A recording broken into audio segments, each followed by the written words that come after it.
আজ আমরা প্রফেসর শঙ্কুর ডায়েরির মহাকাশের দূত আলোচনা অংশ পড়ব। 22শে অক্টোবর,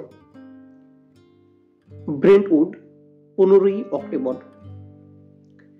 প্রিয় শঙ্কু, মনে হচ্ছে আমার 12 বছরের পরিশ্রম ও অধ্যবসায়ের ফল পেতে চলেছি। খবরটা এখনো প্রচার করার সময় আসেনি, শুধু তোমাকেই জানাচ্ছি। কাল রাত 1:37-এ এপসাইলন ইন্ডি নক্ষত্রপুঞ্জের কোনো একটা অংশ থেকে আমার সংকেতের উত্তর পেয়েছি। মৌলিক সংখ্যার সংকেতের উত্তর মৌলিক সংখ্যাতেই এসেছে। সুতরাং এ বিষয়ে কোনো সন্দেহ নেই যে ছায়াপথের ওই অংশে কোনো একটি গ্রহ বা উপগ্রহে এমন প্রাণী আছে যারা আমাদের গণিতের ভাষা বোঝে এবং যারা পৃথিবীর মানুষের সঙ্গে যোগাযোগ স্থাপন করতে সক্ষম ও ইচ্ছুক। তবে আশ্চর্য এই যে পৃথিবী থেকে এই বিশেষ নক্ষত্রমণ্ডলের যে দূরত্ব, তাতে বেতার তরঙ্গে সংকেত পৌঁছতে লাগা উচিত 10 বছর। আমি প্রথম সংকেত পাঠাই আজ থেকে 12 বছর আগে। নিয়ম মতো উত্তর আসতে লাগা উচিত ছিল আরো 8 বছর। সেখানে মাত্র 2 বছর লাগলো কেন? তাহলে কি ওই প্রাণী বেতার তরঙ্গের গতির চেয়েও অনেক বেশি দ্রুত গতিতে সংকেত পাঠানোর উপায় আবিষ্কার করেছে?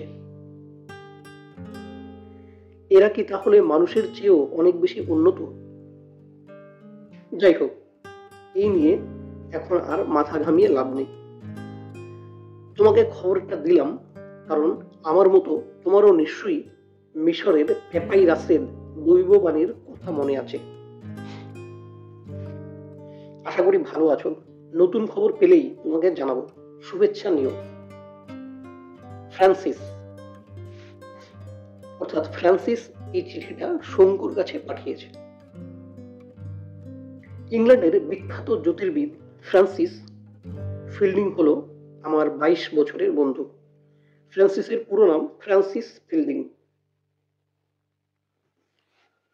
অন্য গ্রহে প্রাণী আছে কিনা বহু চেষ্টায় তার কোনো ইঙ্গিত না পেয়ে বিশ্বের অধিকাংশ বৈজ্ঞানিক যখন প্রায় হাল ছেড়ে বসেছে, ফিল্ডিং তখনও একা তার নিজের তৈরি 95 ফিট ডায়োমিটারের রিসিভার তার নিজের বাড়ির পেছনে জমিতে বসিয়ে এক নাগাড়ে বছরের পর বছর ছায়াপথের একটি বিশেষ অংশে 21 সেন্টিমিটারের বেতার তরঙ্গে গাণিতিক সংকেত পাঠিয়ে চলেছে।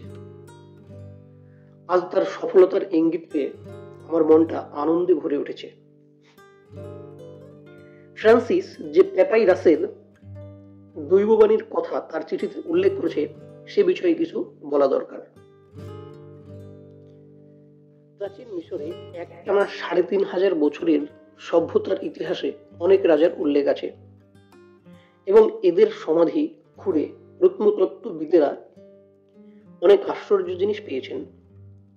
মৃত্যুর পরে রাজার আত্মা যাতে সন্তুষ্ট থাকে তার জন্য কফিনবন্ধ শবদেহের সঙ্গে ধনরত্ন, পুঁথিপত্র, পোশাক পরিচ্ছদ, বাসন কোসন ইত্যাদি বহু সামগ্রী পুড়ে দেওয়া হতো সমাধির মধ্যে। এই সমাধির প্রবেশদ্বার বাইরে থেকে বন্ধ করে দিলেও ভেতরের জিনিসপত্র অনেক সময় লুট হয়ে যেত। 1922 সালে বালক রাজা তুতানখামেনের সমাধি আবিষ্কার হবার পরে যখন দেখা গেল যে প্রবেশদ্বারের সিলমোহরটি অক্ষত রয়েছে, তখন প্রত্নতত্ত্ববিদদের মধ্যে হইচই পড়ে গেল। আজ কায়রো মিউজিয়ামে গেলে দেখা যায় কি আশ্চর্য সব জিনিস ছিল এই সমাধিতে। এখানে 1922 সালে বালক রাজা তুতানখামেনের সমাধির কথা বলা হয়েছে। গত মার্চ মাসে আমেরিকান ধনকুবের ও শখের প্রত্নতত্ত্ববিদ গিডিয়ন মর্গাস্টান কায়রোতে বেড়াতে এসে খবর পান যে সেই দিনই খবর পান যে সেই দিনই সকালে স্থানীয় পুলিশ দুটি চোর ধরেছে, যাদের কাছে প্রাচীন মিশরের কিছু মূল্যবান জিনিস পাওয়া গেছে। তারা স্বীকার করেছে যে জিনিসগুলো এসেছে একটি মাস্তাবা বা সমাধি থেকে।